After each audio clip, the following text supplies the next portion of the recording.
नमस्कार साथियों, आप सबका स्वागत करते हैं आपके अपने इस खूबसूरत से प्लेटफॉर्म पे जिसका नाम है विद्यार्थी ऑनलाइन वाला। और आज हम सीखने वाले हैं मरुस्थल को और केंद्र शासित प्रदेशों के नाम याद करने का जबरदस्त ट्रिक, जो हर कॉम्पिटिटिव एग्जाम में, हर प्रतियोगी परीक्षाओं में यहाँ से आपके प्रश्न बनते हैं। तो समझते हैं पहले मरुस्थल के बारे में, समझते हैं मरुस्थल के बारे में। मरुस्थल देखिए मित्र, मरुस्थल का मतलब होता है, ये दो शब्दों से मिलकर बना है, एक मरु और एक स्थल। मरुस्थल भूमि को हम देखेंगे।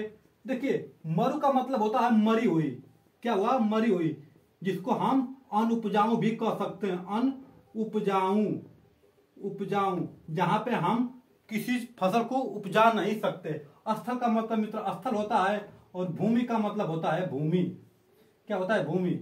तो वैसे भूमि जहां हम किसी फसल को उगा नहीं सकते, उपजा नहीं सकते, उसे हम मरुस्थल कहते हैं। तो आपका प्रश्न बनता है कि भारत में कौन सा ठंडा मरुस्थल है और कौन सा गर्म मरुस्थल है। तो समझते हैं ठंडा मरुस्थल।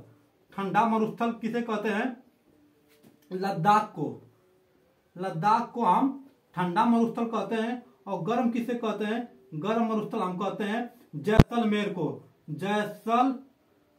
जैसलमेर, जैसलमेर राजस्थान, राजस्थान को हम गर्म मरुस्थल कहते हैं। तो राजस्थान में अत्यधिक गर्मी पड़ने के कारण, अत्यधिक गर्मी पड़ने के कारण, अत्यधिक बालू होने के कारण वहां पे फसल नहीं उगा सकते, वहां पे नाइट्रोजन पर्याप्त मात्रा में पौधों को नहीं मिल पाते, इसलिए वहां पे फसल नहीं उग सकते। तो वो होता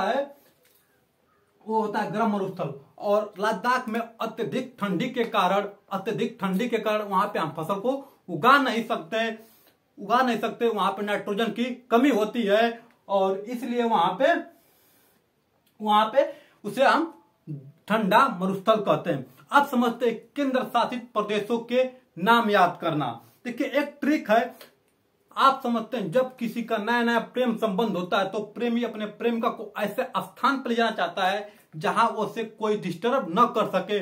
कोई नैनीताल ले जाता है, कोई शिमला, कोई गोवा, कोई दिल्ली, कोई चंडीगढ़, कोई जम्मू कश्मीर, कोई लद्दाख, तो कोई चांद के पार भी ले जाने की बात करता है। तो एक प्रेमी है, अपने प्रेमिका को बोलता है, ओए चल लद्दाख, क्या बोला, ओए चलो दिल दो आप लद्दाख जाके। वो लद्दाख जाके अपने प्रेमिका को प्रपोज करने वाला है। क्या बोला है?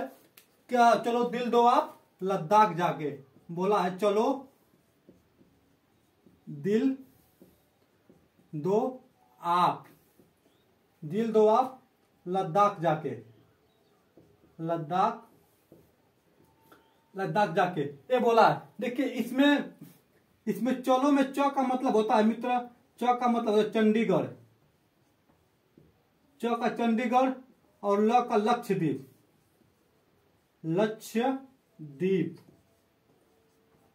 लक्षद्वीप, और दिल का मतलब होता है मित्र अपना दिल्ली, जो सबके दिल में बसती है, अपना दिल्ली।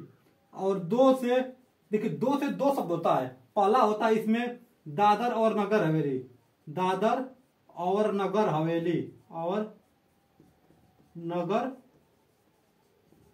हवेली। और फिर एगो इसका मतलब होता है दमन दीव, क्या होता है, दमन दीव।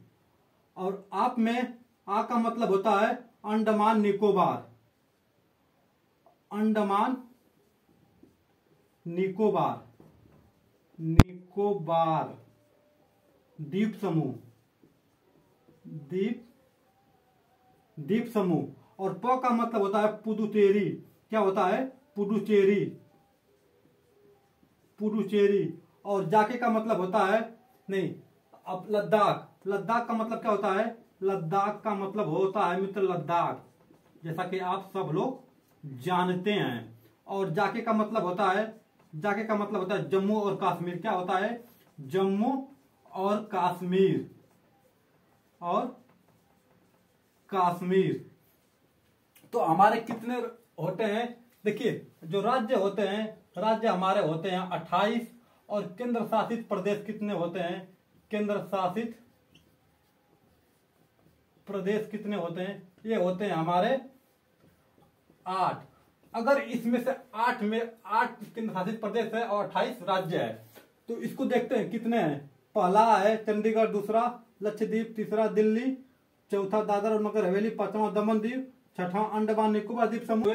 चंडीगढ़ 1 2 3 4 5 6 7 8 हमारे केंद्र शासित प्रदेशों के नाम है। आपसे प्रश्न बनता है, आपसे प्रश्न पूछेगा कि दे दिएगा कुछ राज्यों के नाम, उसमें एक डाल देगा केंद्र शासित प्रदेश के नाम, और आपसे पूछेगा इसमें से कौन सा केंद्र शासित प्रदेश है, या तो पूछेगा इसमें से कौन सा मिलान नहीं है।